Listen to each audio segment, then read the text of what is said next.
Hey guys, it's April here again. I'm just doing another little tutorial, just a really quick one, of applying pre-made fans versus handmade fans. So what I'm doing at the moment is I've got my curved tweezers for isolation in my left hand, and I've got my trusty pointed pickup tweezers in my right hand, and I'm isolating with both, brushing through with both to find a lash. And I'm picking up a pre-made from the stem with the pointeds very gently, and once I've placed it down, I pick it back up from the top of the fan so that I can dip it in the glue quite controlled and I can place it at the right angle.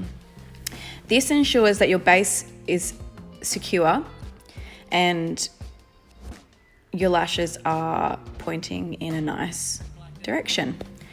So basically I've just got like a generic brand pre-made fans there. They're heat bonded, they're not glue bonded, they're 4Ds.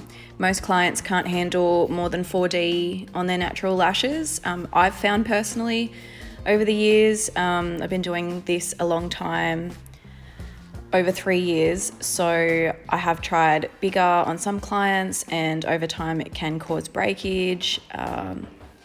So I do suggest, if you did want to go to say 5D or 6D in the 0.07, that they use a lash serum as well, and you just keep an eye on their natural lash health. Okay, so those were just little 10D fans,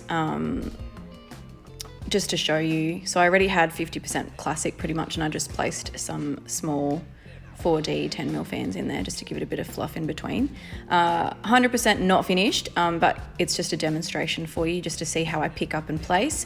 Key to that placement is my pointed tweezers. You can get them very close to the root of the lashes with pointeds. Okay, so now I have my fat foots as my pickup tweezers, and I'm grabbing a bunch of 0.03 mega volume lashes in C plus curl, grabbing a bunch, glue, controlled glue dip, and I'm tapping that fan out to get it nice and wide, and then I'm placing it on the lash.